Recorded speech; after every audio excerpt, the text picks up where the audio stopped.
Chapter 7. Ground Reference Maneuvers. Introduction. During initial training, pilots learn how various flight control pressure inputs affect the airplane. After achieving a sufficient level of competence, the pilot is ready to apply this skill and maintain the airplane, not only at the correct attitude and power configuration, but also along an appropriate course relative to objects on the ground. This skill is the basis for traffic patterns, survey, photographic, sightseeing, aerial application crop dusting, and various other flight profiles requiring specific flight paths referenced to points on the surface. Ground reference maneuvers are the principal flight maneuvers that combine the four fundamentals straight and level, turns, climbs, and descents into a set of integrated skills that the pilot uses in everyday flight activity. From every takeoff to every landing, a pilot exercises these skills to control the airplane. Therefore, a pilot needs to develop the proper coordination, timing, and attention in order to accurately and safely maneuver the airplane with regard to the required attitudes and ground references. The pilot should be introduced by their instructor to ground reference maneuvers as soon as the pilot shows proficiency in the four fundamentals. Ground reference maneuvers call for manipulation of the flight controls using necessary control pressures to affect the airplane's attitude and position by using the outside natural horizon and ground-based references with brief periods of scanning the flight instruments. Maneuvering by reference to ground objects. Ground reference maneuvers train the pilot to accurately place the airplane in relationship to specific references and maintain a desired ground track. While vision is the most utilized sense, other senses are actively involved at different levels. For example, the amount of pressure needed to overcome flight control surface forces provides tactile feedback as to the airplane's airspeed and aerodynamic load. It is a common error for beginning pilots to fixate on a specific reference, such as a single location on the ground or a spot on the natural horizon. A pilot fixating on any one reference loses the ability to determine rate, which significantly degrades a pilot's performance. By visually scanning across several references, the pilot learns how to determine the rate of closure to a specific point. In addition, the pilot should scan between several visual references to determine relative motion and to determine if the airplane is maintaining or drifting to or from the desired ground track. Consider a skilled automobile driver in a simple intersection turn. The driver does not merely turn the steering wheel some degree and hope that it will work out. The driver picks out several references, such as an island to their side, a painted lane line, or the opposing curb, and uses those references to make almost imperceptible adjustments to the amount of deflection on the steering wheel. At the same time, the driver adjusts the pressure on the accelerator pedal to smoothly join the new lane. In the same manner, multiple references are required to precisely control the airplane in reference to the ground. Not all ground-based references are visually equal. Awareness of typical visual illusions helps a pilot select appropriate references. For example, larger objects or references may appear closer than they actually are when compared to smaller objects or references. Prevailing visibility has a significant effect on the pilot's perception of the distance to a reference. Excellent visibility with clear skies tends to make an object or reference appear closer than when compared to a hazy day with poor visibility.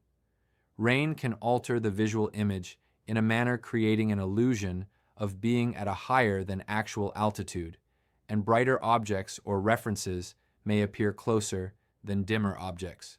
However, if using references of similar size and proportion, pilots find ground reference maneuvers easier to execute.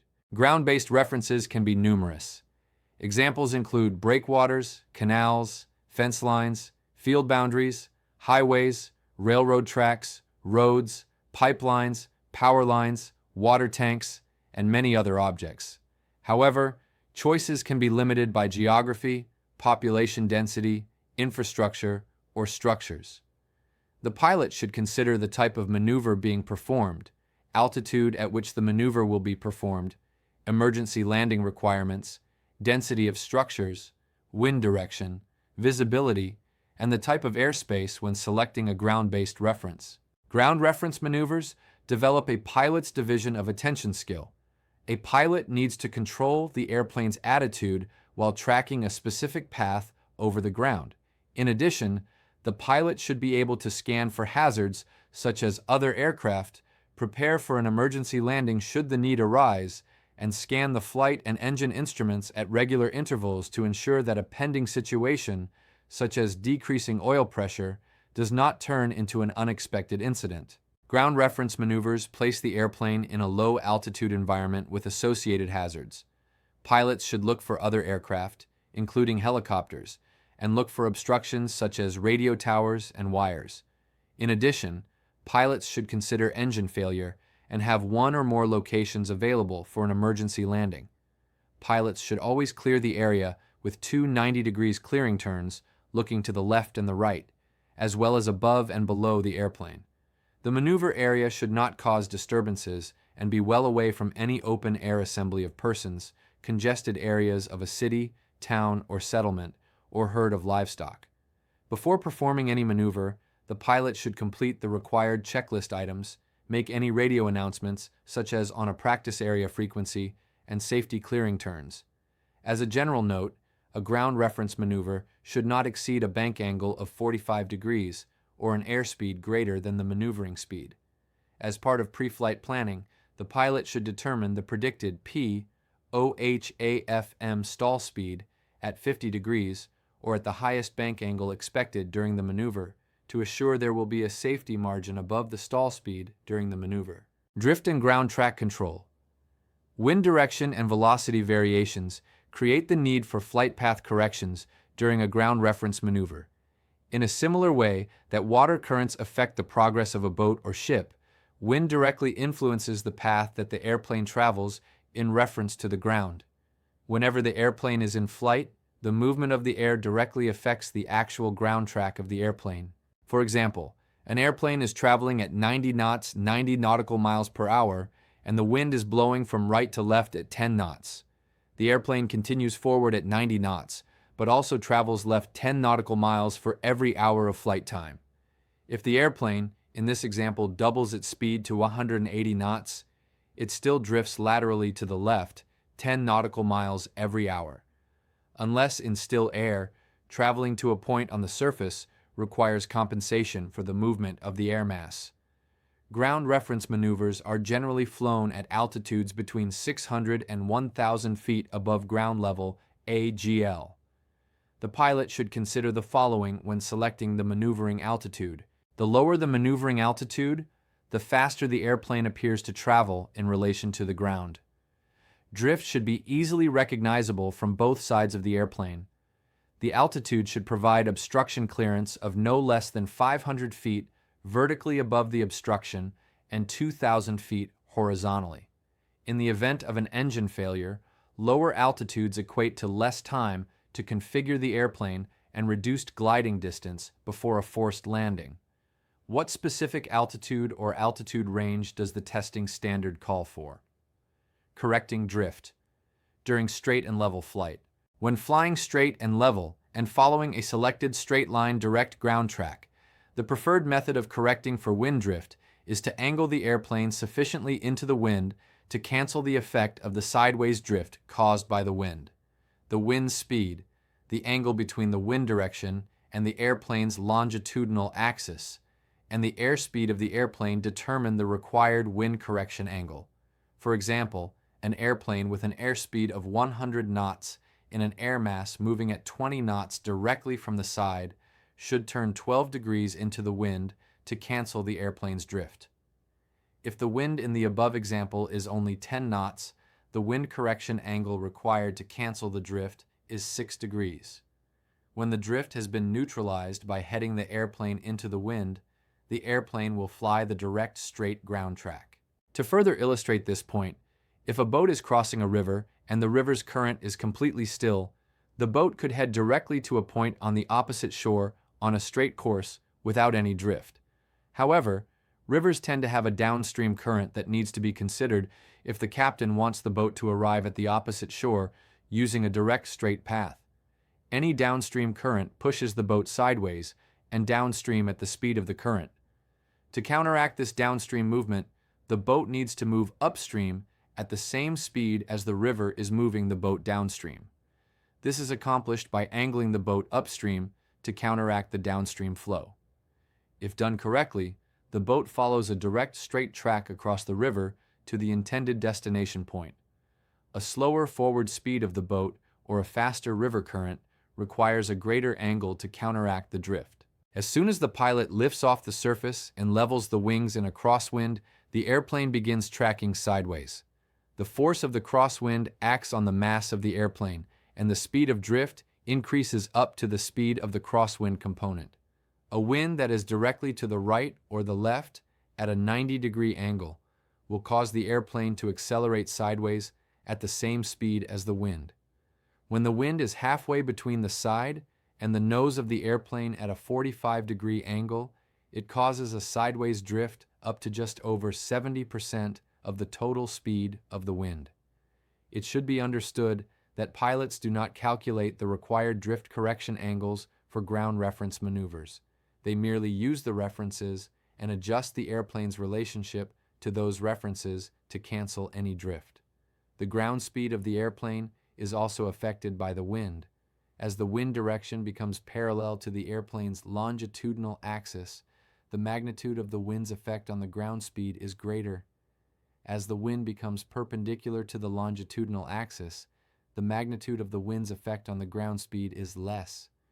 In general, when the wind is blowing straight into the nose of the airplane, the ground speed will be less than the airspeed. When the wind is blowing from directly behind the airplane, the ground speed will be faster than the airspeed. In other words, when the airplane is headed upwind, the ground speed is decreased. When headed downwind, the ground speed is increased. Constant radius. During turning flight, in a no-wind condition, a pilot may make a constant radius turn over the ground using a fixed bank angle. If wind is present, however, a pilot will observe a change in the radius of a turn while maintaining that same constant bank angle. As ground speed increases, the observed radius of the turn increases. Conversely, as ground speed decreases, the radius of the turn over the ground will decrease. For a ground-referenced constant radius turn, the pilot compensates for changes in ground speed by varying the bank angle throughout the turn. When ground speed increases, the pilot banks more steeply to maintain a constant radius turn over the ground. The converse is also true. When ground speed decreases, the pilot uses a shallower bank. For a given true airspeed, the radius of turn in the air varies proportionally with the bank angle. To maintain a constant radius over the ground, the bank angle used is proportional to ground speed. For example, an airplane is in the downwind position at 100 knots ground speed. In this example, the wind is 10 knots, meaning that the airplane has an airspeed of 90 knots for this discussion. Assume true, calibrated, and indicated airspeed are all the same. If the pilot starts a turn using a 45-degree bank angle, the turn radius over the ground at that moment is approximately 890 feet. As the airplane turns, the ground speed decreases and the bank angle needs to be reduced in order to maintain the same turn radius of 890 feet over the ground. At the upwind point of the turn, the bank angle should be approximately 33 degrees. In another example, if the downwind is flown at an airspeed of 90 knots in a 10-knot tailwind with a desired turn radius of 2,000 feet, the bank angle would be approximately 24 degrees. The bank angle flying upwind would be approximately 16 degrees. Put another way, at a higher ground speed, there is less time to turn the airplane while trying to maintain a ground-referenced constant radius turn. The pilot increases the bank angle in order to increase the rate of turn, and the increased rate of turn offsets the reduced time available to make the turn. Conversely, when flying at a lower ground speed, the pilot reduces the angle of bank and rate of turn to compensate for the additional time taken while making the turn. With some experience, pilots may notice how wind direction affects the time needed for various segments of ground reference turns. To demonstrate the effect that wind has on turns, the pilot should select a straight-line ground reference, such as a road or railroad track. Choosing a straight-line ground reference that is parallel to the wind, the airplane would be flown into the wind and directly over the selected straight-line ground reference. Once a straight-line ground reference is established, the pilot makes a 360-degree constant medium bank turn. As the airplane completes the 360-degree turn, it should return directly over the straight-line ground reference but downwind from the starting point. Choosing a straight-line ground reference that has a crosswind and using the same 360-degree constant medium bank turn demonstrates how the airplane drifts away from the reference even as the pilot holds a constant bank angle. In both examples, the path over the ground is not circular, although in reference to the air, the airplane flew a perfect continuous radius. In order to compensate for the effects of wind drift, the pilot adjusts the bank angle as the ground speed changes throughout the turn. Where ground speed is the fastest, such as when the airplane is headed downwind, the bank angle should be steepest. Where ground speed is the slowest, such as when the airplane is headed upwind, the bank angle should be shallow. It is necessary to increase or decrease the angle of bank, which increases or decreases the rate of turn, to achieve the desired constant radius track over the ground. Ground reference maneuvers should always be entered from a downwind position. This allows the pilot to establish the steepest bank angle required to maintain a constant radius ground track. If the bank is too steep, the pilot should immediately exit the maneuver and re-establish a lateral position that is further from the ground reference. The pilot should avoid bank angles in excess of 45 degrees due to the increased stalling speed. Tracking over and parallel to a straight line. The pilot should first be introduced to ground reference maneuvers by correcting for the effects of a crosswind over a straight line ground reference, such as road or railroad tracks. If a straight road or railroad track is unavailable, the pilot should choose multiple references, 3 minimum, which line up along a straight path. The reference line should be suitably long so the pilot has sufficient time to understand the concepts of wind correction and practice the maneuver. Initially, the maneuver should be flown directly over the ground reference line, with the pilot angling the airplane's longitudinal axis into the wind sufficiently such as to cancel the effect of drift. The pilot should scan between far ahead and close to the airplane to practice tracking multiple references. When proficiency has been demonstrated by flying directly over the ground reference line, the pilot should then practice flying a straight parallel path that is offset from the ground reference. The offset parallel path should not be more than 3/4 of a mile from the reference line. The maneuver should be flown offset from the ground references, with the pilot angling the airplane's longitudinal axis into the wind sufficiently to cancel the effect of drift while maintaining a parallel track. Rectangular course. A principal ground reference maneuver is the rectangular course. The rectangular course is a training maneuver in which the airplane maintains an equal distance from all sides of the selected rectangular references. The maneuver is accomplished to replicate the airport traffic pattern that an airplane typically maneuvers while landing. While performing the rectangular course maneuver, the pilot should maintain a constant altitude, airspeed, and distance from the ground references. The maneuver assists the pilot in practicing the following: maintaining a specific relationship between the airplane and the ground, dividing attention between the flight path, ground-based references, manipulating the flight controls, and scanning for outside hazards and instrument indications. Adjusting the bank angle during turns to correct for ground speed changes in order to maintain constant radius turns. Rolling out from a turn with the required wind correction angle to compensate for any drift caused by the wind. Establishing and correcting the wind correction angle in order to maintain the track over the ground. Preparing the pilot for the airport traffic pattern and subsequent landing pattern practice. To fly the rectangular course, the pilot should first locate a square field, a rectangular field, or an area with suitable ground references on all 4 sides. Note that a square meets the definition of a rectangle. As previously mentioned, this area should be selected consistent with safe practices. The airplane should be flown parallel to and at an equal distance between 1/2 to 3/4 of a mile away from the field boundaries or selected ground references. The flight path should be positioned outside the field boundaries or selected ground references so that the references may be easily observed from either pilot seat. It is not practical to fly directly above the field boundaries or selected ground references. The pilot should avoid flying close to the references, as this will require the pilot to turn using very steep bank angles, thereby increasing aerodynamic load factor and the airplane's stall speed, especially in the downwind to crosswind turn. The entry into the maneuver should be accomplished downwind. This places the wind on the tail of the airplane and results in an increased ground speed. There should be no wind correction angle if the wind is directly on the tail of the airplane.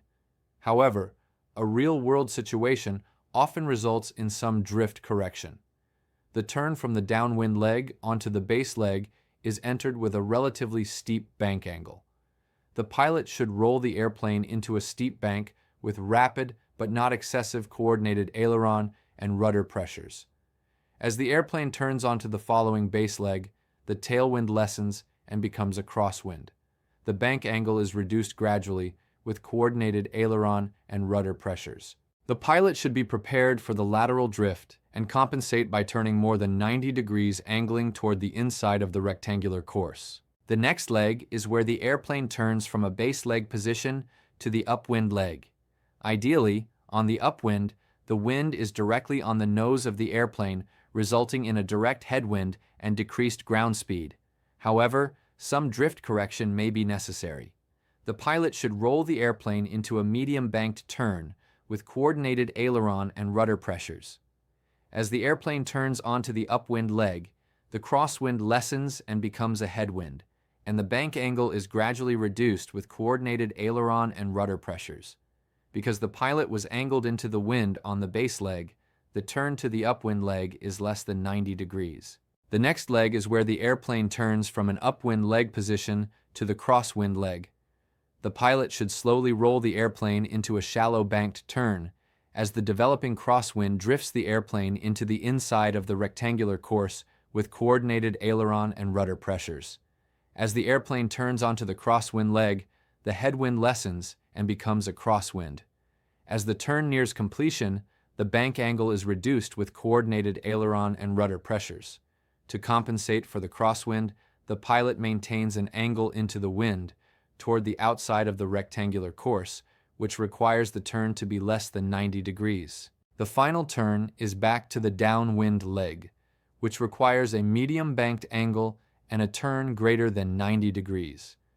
The ground speed will be increasing as the turn progresses, and the bank should be held and then rolled out in a rapid but not excessive manner using coordinated aileron and rudder pressures. For the maneuver to be executed properly, the pilot should visually utilize the ground-based, nose, and wingtip references to properly position the airplane in attitude and in orientation to the rectangular course.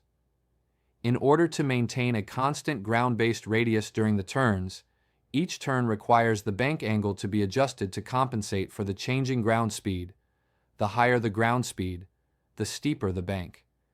If the ground speed is initially higher and then decreases throughout the turn, the bank angle should progressively decrease throughout the turn. The converse is also true. If the ground speed is initially slower and then increases throughout the turn, the bank angle should progressively increase throughout the turn until rollout is started. Also, the rate for rolling in and out of the turn should be adjusted to prevent drifting in or out of the course. When the wind is from a direction that could drift the airplane into the course, the banking roll rate should be slow. When the wind is from a direction that could drift the airplane to the outside of the course, the banking roll rate should be quick. The following are the most common errors made while performing rectangular courses. 1. Failure to adequately clear the surrounding area for safety hazards, initially and throughout the maneuver. 2. Failure to establish a constant level altitude prior to entering the maneuver. 3. Failure to maintain altitude during the maneuver. 4. Failure to properly assess wind direction. 5. Failure to establish the appropriate wind correction angle. 6. failure to apply coordinated aileron and rudder pressure, resulting in slips and skids. 7. Failure to manipulate the flight controls in a smooth and continuous manner. 8. Failure to properly divide attention between airplane control and orientation with ground references. 9. Failure to execute turns with accurate timing. Turns around a point. Turns around a point are a logical extension of both the rectangular course and S-turns across a road. The maneuver is a 360 degrees constant radius, turn around a single ground-based reference point. The principles are the same in any turning ground reference maneuver. Higher ground speeds require steeper banks, and slower ground speeds require shallower banks. The objectives of turns around a point are as follows: maintaining a specific relationship between the airplane and the ground, dividing attention between the flight path, ground-based references, manipulating the flight controls, and scanning for outside hazards and instrument indications. Adjusting the bank angle during turns to correct for ground speed changes in order to maintain a constant radius. Turn steeper bank angles for higher ground speeds, shallow bank angles for slower ground speeds. Improving competency in managing the quickly changing bank angles. Establishing and adjusting the wind correction angle in order to maintain the track over the ground. Developing the ability to compensate for drift in quickly changing orientations. Developing further awareness that the radius of a turn is correlated to the bank angle. To perform a turn around a point, the pilot needs to complete at least one 360-degree turn. However, to properly assess wind direction, velocity, bank required, and other factors related to turns in wind, the pilot should complete 2 or more turns. As in other ground reference maneuvers, when wind is present, the pilot adjusts the airplane's bank and wind correction angle to maintain a constant radius turn around a point. In contrast to the ground reference maneuvers discussed previously, in which turns were approximately limited to either 90-degree or 180-degree turns, around a point are consecutive 360-degree turns, where pilot constantly adjusts the bank angle and the resulting rate of turn as the airplane sequences through the various wind directions. The pilot should make these adjustments by applying coordinated aileron and rudder pressure throughout the turn. When performing a turn around a point, the pilot should select a prominent, ground-based reference that is easily distinguishable yet small enough to present a precise reference. The pilot should enter the maneuver downwind, where the ground speed is at its fastest, at the appropriate radius of turn and distance from the selected ground-based reference point. In a high-wing airplane, the lowered wing may block the view of the ground reference point, especially in airplanes with side-by-side seating during a left turn, assuming that the pilot is flying from the left seat. To prevent this, the pilot may need to change the maneuvering altitude or the desired turn radius. The pilot should ensure that the reference point is visible at all times throughout the maneuver, even with the wing lowered in a bank. Upon entering the maneuver, depending on the wind speed, it may be necessary to roll into the initial bank at a rapid rate so that the steepest bank is set quickly to prevent the airplane from drifting outside of the desired turn radius. This is best accomplished by repeated practice and assessing the required roll and rate. Thereafter, the pilot should gradually decrease the angle of bank until the airplane is headed directly upwind. As the upwind becomes a crosswind and then a downwind, the pilot should gradually steepen the bank to the steepest angle upon reaching the initial point of entry. During the downwind half of the turn, the pilot should progressively adjust the airplane's heading toward the inside of the turn. During the upwind half, the pilot should progressively adjust the airplane's heading toward the outside of the turn. Put another way, the airplane's heading should be ahead of its position over the ground during the downwind half of the turn and behind its position during the upwind half. Remember that the goal is to make a constant radius turn over the ground, and because the airplane is flying through a moving air mass, the pilot should constantly adjust the bank angle to achieve this goal. The following are the most common errors in the performance of turns around a point. 1. Failure to adequately clear the surrounding area for safety hazards, initially and throughout the maneuver. 2. Failure to establish a constant, level altitude prior to entering the maneuver. 3. Failure to maintain altitude during the maneuver. 4. Failure to properly assess wind direction. 5. Failure to properly execute constant radius turns. 6. Failure to manipulate the flight controls in a smooth and continuous manner. 7. Failure to establish the appropriate wind correction angle. 8. Failure to apply coordinated aileron and rudder pressure, resulting in slips or skids. S-turns. An S-turn is a ground reference maneuver in which the airplane's ground track resembles two opposite but equal half circles on each side of a selected ground-based straight-line reference. This ground reference maneuver presents a practical application for the correction of wind during a turn.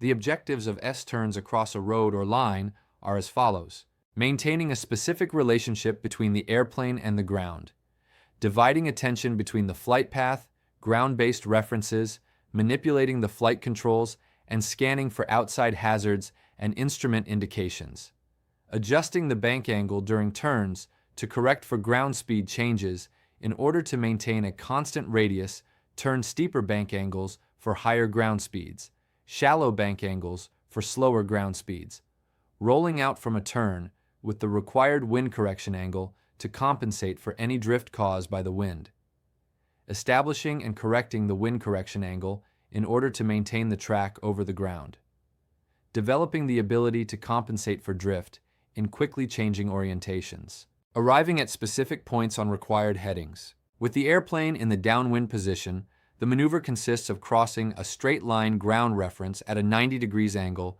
and immediately beginning a 180 degrees constant radius turn. The pilot will then adjust the roll rate and bank angle for drift effects and changes in ground speed and recross the straight line ground reference in the opposite direction just as the first 180 degrees constant radius turn is completed.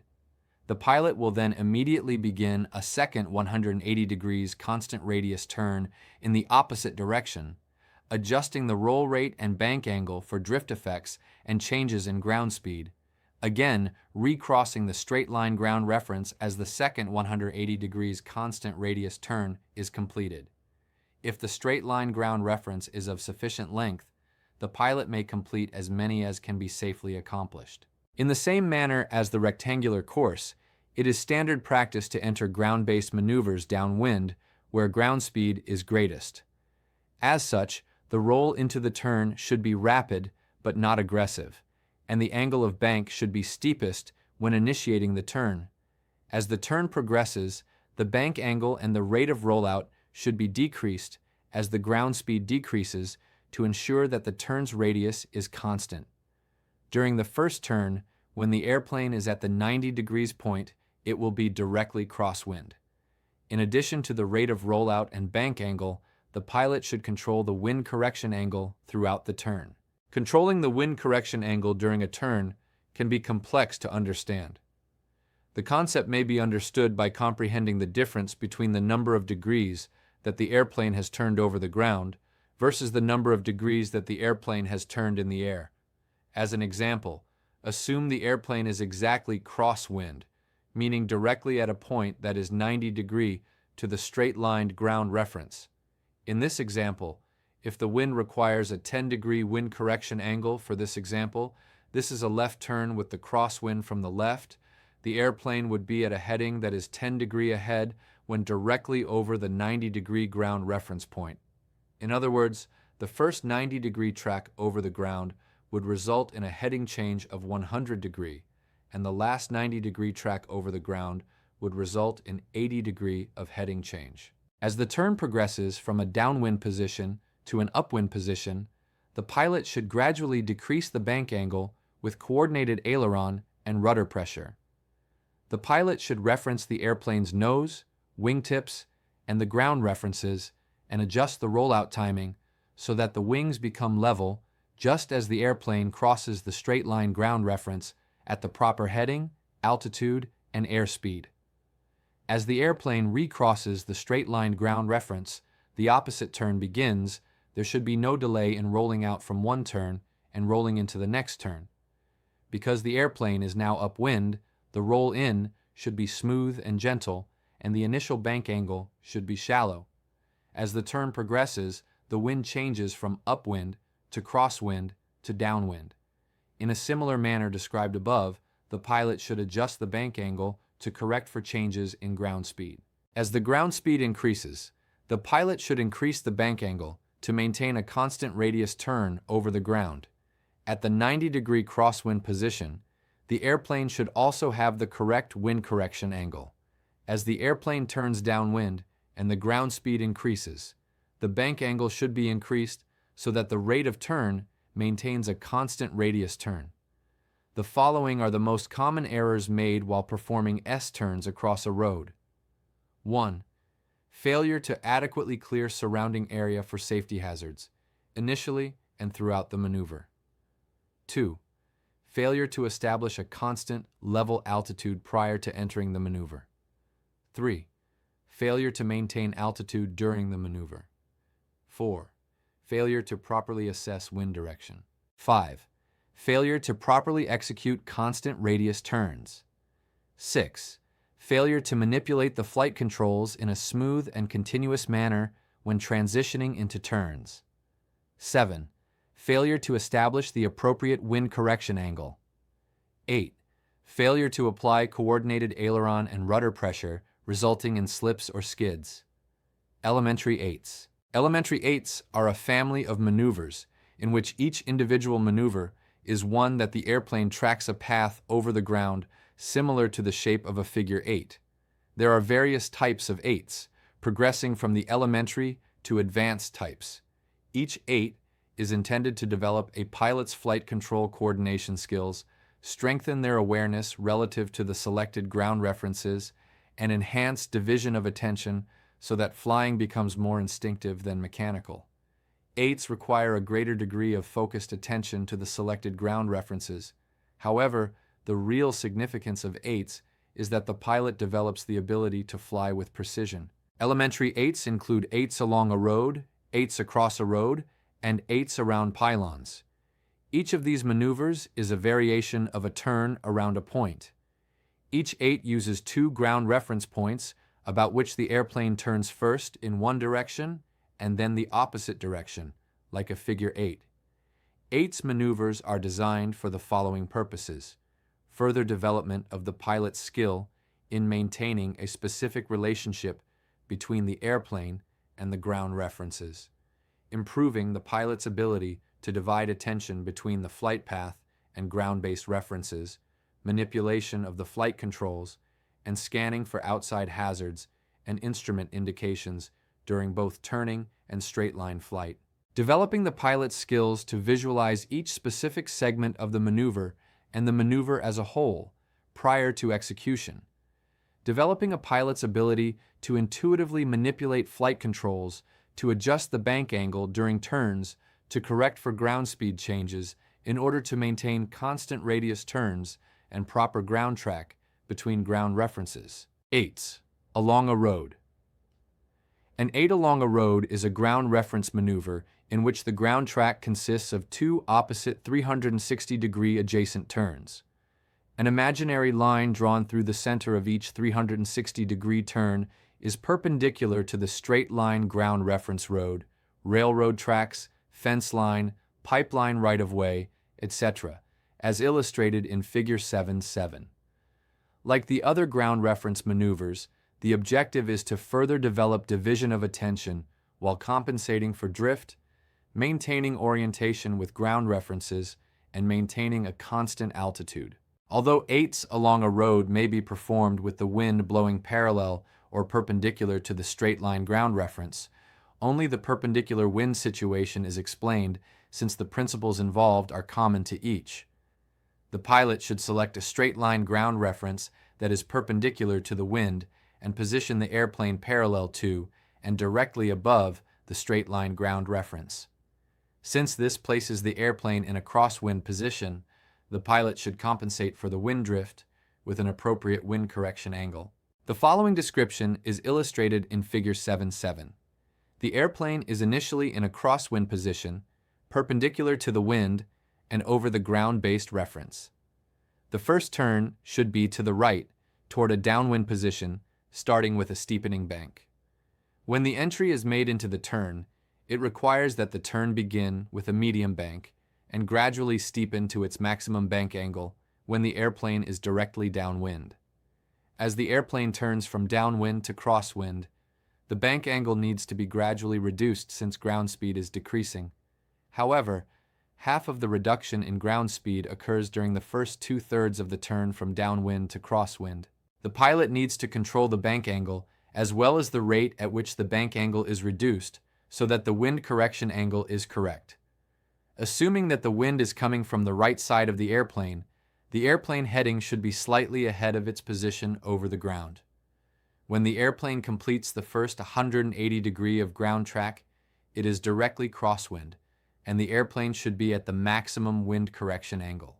As the turn is continued toward the upwind, the airplane's ground speed is decreasing, which requires the pilot to reduce the bank angle to slow the rate of turn. If the pilot does not reduce the bank angle, the continued high rate of turn would cause the turn to be completed prematurely. Another way to explain this effect is the wind is drifting the airplane downwind at the same time its ground speed is slowing.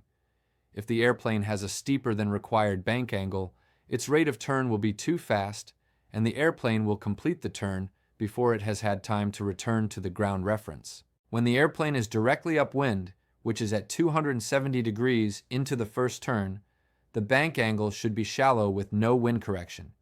As the airplane turns crosswind again, the airplane's ground speed begins increasing. Therefore, the pilot should adjust the bank angle and corresponding rate of turn proportionately in order to reach the ground reference at the completion of the 360 degrees ground track. The pilot may vary the bank angle to correct for any previous errors made in judging the returning rate and closure rate. The pilot should time the rollout so that the airplane is straight and level over the starting point with enough drift correction to hold it over the straight line ground reference. Assuming that the wind is now from the left, the airplane should be banked at a left wind correction angle. After momentarily flying straight and level with the established wind correction along the ground reference, the pilot should roll the airplane into a medium bank turn in the opposite direction to begin the 360 degrees turn on the upwind side of the ground reference. The wind will decrease the airplane's ground speed and drift the airplane back toward the ground reference. Therefore, the pilot should decrease the bank slowly during the first 90 degrees of the upwind turn in order to establish a constant radius. During the next 90 degrees of turn, the pilot should increase the bank angle since the ground speed is increasing to maintain a constant radius and establish the proper wind correction angle before reaching the 180 degrees upwind position. As the remaining 180 degrees of turn continues, the wind becomes a tailwind and then a crosswind. Consistent with previous downwind and crosswind descriptions, the pilot should increase the bank angle as the airplane reaches the downwind position and decrease the bank angle as the airplane reaches the crosswind position. Further, the rate of roll-in and roll-out should be consistent with how fast the ground speed changes during the turn. Remember, when turning from an upwind or downwind position to a crosswind position, half of the ground speed change occurs during the first 2/3 of the 90 degrees turn. The final half of the change in ground speed occurs during the last 1/3 of the turn. In contrast, when turning from a crosswind position to an upwind or downwind position, the first half of the ground speed change occurs during the first 1/3 of the 90-degree turn. The final half of the change in ground speed occurs during the last 2/3 of the turn. To successfully perform eights along a ground reference, the pilot should be able to smoothly and accurately coordinate changes in bank angle to maintain a constant radius turn and counteract drift.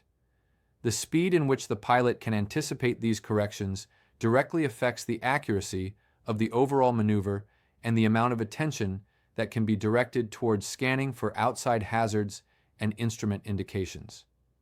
Eights, across a road. This maneuver is a variation of eights along a road and involves the same principles and techniques. The primary difference is that at the completion of each loop of the figure 8, the airplane should cross an intersection or a specific ground reference point.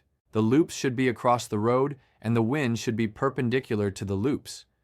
Each time the reference is crossed, the crossing angle should be the same, and the wings of the airplane should be level. The eights may also be performed by rolling from one bank immediately to the other, directly over the reference. Eights around pylons. Eights around pylons is a ground reference maneuver with the same principles and techniques of correcting for wind drift as used in turns around a point, and the same objectives as other ground track maneuvers. Eights around pylons utilizes two ground reference points called pylons. Turns around each pylon are made in opposite x directions to follow a ground track in the form of a figure 8. The pattern involves flying downwind between the pylons and upwind outside of the pylons. It may include a short period of straight and level flight while proceeding diagonally from one pylon to the other. The pylons should be on a line perpendicular to the wind. The maneuver should be started with the airplane on a downwind heading while passing midway between the pylons. The distance between the pylons and the wind velocity determines the initial angle of bank required to maintain a constant turn radius from the pylons during each turn. The steepest banks are necessary just after each turn entry and just before the rollout from each turn, where the airplane is headed downwind and the ground speed is highest. The shallowest banks are when the airplane is headed directly upwind and the ground speed is lowest. As in other ground reference maneuvers, the rate at which the bank angle changes depends on the wind velocity. If the airplane proceeds diagonally from one turn to the other, the rollout from each turn needs to be completed on the proper heading with sufficient wind correction angle to ensure that after brief straight and level flight, the airplane arrives at the point where a turn of the same radius can be made around the other pylon. The straight and level flight segments should be tangent to both circular patterns. Common errors. Common errors in the performance of elementary eights are 1. Failure to adequately clear the surrounding area for safety hazards, initially and throughout the maneuver. 2. Poor selection of ground references. 3. Failure to establish a constant level altitude prior to entering the maneuver. 4. Failure to maintain adequate altitude control during the maneuver. 5. Failure to properly assess wind direction. 6. Failure to properly execute constant radius turns. 7. Failure to manipulate the flight controls in a smooth and continuous manner. 8. Failure to establish the appropriate wind correction angles. 9. Failure to apply coordinated aileron and rudder pressure, resulting in slips or skids. 10. Failure to maintain orientation as the maneuver progresses. Eights on pylons. The eights on pylons is the most advanced and difficult of the ground reference maneuvers. Because of the techniques involved, the eights on pylons are unmatched for developing intuitive control of the airplane. Similar to eights around pylons, except altitude is varied to maintain a specific visual reference to the pivot points. When performing eights on pylons, the pilot imagines there is a line parallel to the airplane's lateral axis that extends from the pilot's eyes to the pylon. Along this line, the airplane appears to pivot as it turns around the pylon. In other words, if a taut string extended from the pilot's eyes to the pylon, the string would remain parallel to lateral axis as the airplane makes a turn around the pylon. The goal of eights on pylons is to keep the line from the pilot's eyes to the pylon parallel to the lateral axis. The string should not be at an angle to the lateral axis while the airplane flies around the pylon. When explaining eights on pylons, instructors sometimes use the term wingtip to represent the proper visual reference line to the pylon. This interpretation is not correct. High wing, low wing, swept wing, and tapered wing airplanes, as well as those with tandem or side-by-side seating, all present different angles from the pilot's eye to the wingtip. The visual reference line, while not necessarily on the wingtip itself, may be positioned in relation to the wingtip ahead, behind, above, or below, and differs for each pilot and from each seat in the airplane. This is especially true in tandem fore and aft seat airplanes. In side-by-side type airplanes, there is very little variation in the visual reference lines for different people if those people are seated with their eyes at approximately the same level. Therefore, In the correct performance of eights on pylons, as in other maneuvers requiring a lateral reference, the pilot should use a visual reference line that, from eye level, parallels the lateral axis of the airplane. The altitude that is appropriate for eights on pylons is called the pivotal altitude and is determined by the airplane's ground speed. In previous ground track maneuvers, the airplane flies a prescribed path over the ground and the pilot attempts to maintain the track by correcting for the wind. With eights on pylons, the pilot maintains lateral orientation to a specific spot on the ground.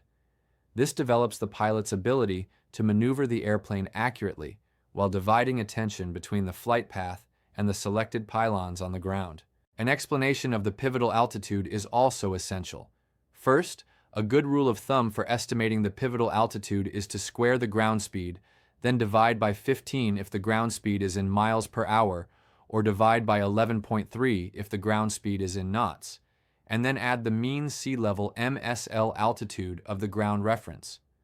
The pivotal altitude is the altitude at which, for a given ground speed, the projection of the visual reference line to the pylon appears to pivot.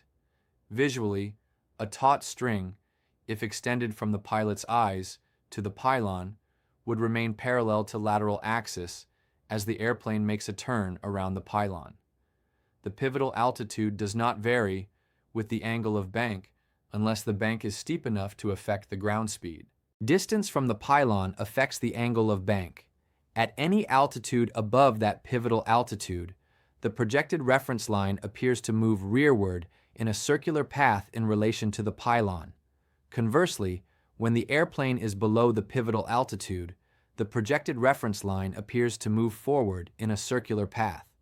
To demonstrate this, the pilot will fly at maneuvering speed and at an altitude below the pivotal altitude, and then place the airplane in a medium banked turn. The projected visual reference line appears to move forward along the ground. Pylon appears to move back as the airplane turns. The pilot then executes a climb to an altitude well above the pivotal altitude. When the airplane is again at maneuvering speed, it is placed in a medium banked turn.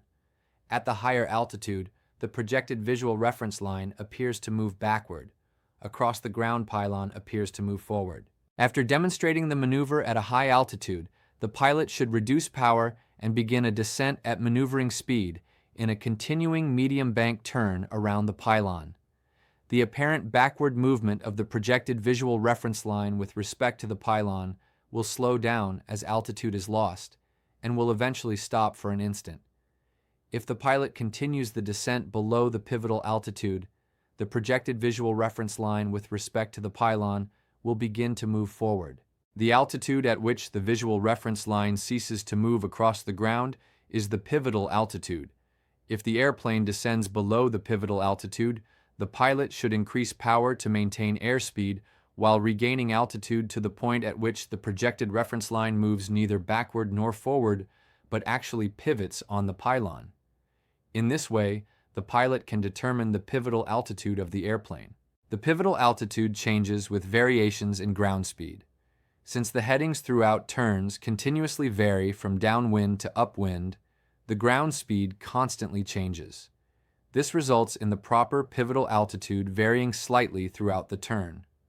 The pilot should adjust for this by climbing or descending, as necessary, to hold the visual reference line on the pylons. Selecting proper pylons is an important factor of successfully performing eights on pylons.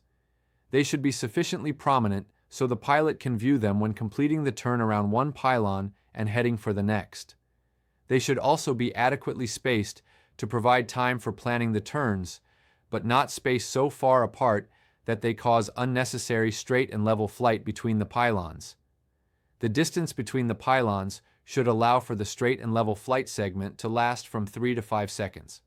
The selected pylons should also be at the same elevation, since differences of over a few feet necessitate climbing or descending between each turn. The pilot should select 2 pylons along a line that lies perpendicular to the direction of the wind. The pilot should estimate the pivotal altitude during pre-flight planning. Weather reports and consultation with other pilots flying in the area may provide both the wind direction and velocity. If the references are previously known, many flight instructors already have these ground-based references selected. The sectional chart will provide the MSL of the references. The Pilot's Operating Handbook (POH) provides the range of maneuvering airspeeds based on weight, and the wind direction and velocity can be estimated to calculate the appropriate pivotal altitudes. The pilot should calculate the pivotal altitude for each position: upwind, downwind, and crosswind. The pilot should begin the 8 on pylons maneuver by flying diagonally crosswind between the pylons to a point downwind from the first pylon, so that the first turn can be made into the wind. As the airplane approaches a position where the pylon appears to be just ahead of the wingtip, the pilot should begin the turn by lowering the upwind wing to the point where the visual reference line aligns with the pylon. The reference line should appear to pivot on the pylon. As the airplane heads upwind, the ground speed decreases, which lowers the pivotal altitude. As a result, the pilot should descend to hold the visual reference line on the pylon. As the turn progresses on the upwind side of the pylon, the wind becomes more of a crosswind. Since this maneuver does not require the turn to be completed at a constant radius, the pilot does not need to apply drift correction to complete the turn. If the visual reference line appears to move ahead of the pylon appears to move back, the pilot should increase altitude. If the visual reference line appears to move behind the pylon appears to move ahead, the pilot should decrease altitude. Deflecting the rudder to yaw the airplane and force the wing and reference line forward or backward to the pylon places the airplane in uncoordinated flight at low altitude with steep bank angles and should not be attempted. As the airplane turns toward a downwind heading, the pilot should roll out from the turn to allow the airplane to proceed diagonally to a point tangent on the downwind side of the second pylon. The pilot should complete the rollout with the proper wind correction angle to correct for wind drift, so that the airplane arrives at a point downwind from the second pylon that is equal in distance from the pylon as the corresponding point was from the first pylon at the beginning of the maneuver. At this point, the pilot should begin a turn in the opposite direction by lowering the upwind wing to the point where the visual reference line aligns with the pylon. The pilot should then continue the turn the same way the corresponding turn was performed around the first pylon, but in the opposite direction. With prompt correction and a very fine control pressures, it is possible to hold the visual reference line directly on the pylon even in strong winds. The pilot may make corrections for temporary variations, such as those caused by gusts or inattention, by reducing the bank angle slightly to fly relatively straight, to bring forward a lagging visual reference line, or by increasing the bank angle temporarily to turn back a visual reference line that has moved ahead. With practice, these corrections may become slight enough to be barely noticeable.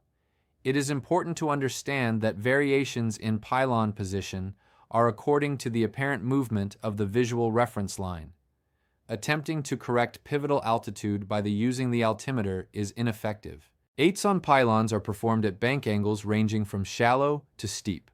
The pilot should understand that the bank chosen does not alter the pivotal altitude. As proficiency is gained, the instructor should increase the complexity of the maneuver by directing the learner to enter at a distance from the pylon that results in a specific bank angle at the steepest point in the pylon turn. Common errors. The most common error in attempting to hold a pylon is incorrect use of the rudder. When the projection of the visual reference line moves forward with respect to the pylon, many pilots tend to apply inside rudder pressure to yaw the wing backward.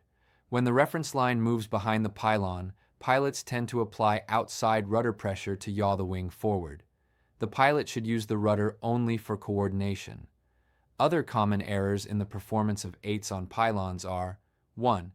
Failure to adequately clear the surrounding area for safety hazards initially and throughout the maneuver. 2. Skidding or slipping in turns, whether trying to hold the pylon with rudder or not. 3. Excessive gain or loss of altitude. 4. Poor choice of pylons. 5. Not entering the pylon turns into the wind. 6. Failure to assume a heading when flying between pylons that will compensate sufficiently for drift. 7. Failure to time the bank so that the turn entry is completed with the pylon in position. 8. Abrupt control usage. 9. Inability to select pivotal altitude. Chapter summary. Ground reference maneuvers require planning and high levels of vigilance to ensure that the practice and performance of these maneuvers are executed where the safety to groups of people, livestock, communities, and the pilot is not compromised. While training to perform ground reference maneuvers, a pilot learns coordination, timing, and division of attention to maneuver the airplane accurately in reference to flight attitudes and specific ground references. After mastering ground reference maneuvers, the pilot should be able to command the airplane to specific pitch, roll, and yaw attitudes, correct for the effects of wind drift, and control the airplane's orientation in relation to ground-based references. While safety is paramount in all aspects of flying, ground reference maneuvers focus on mitigation of risk during low-altitude flying. With these enhanced skills, the pilot also significantly improves their competency in everyday flight maneuvers such as straight and level, turns, climbs, and descents. Hope you enjoyed this chapter of the Airplane Flying Handbook. Subscribe to Flying for Hours for more free pilot training. Happy flying!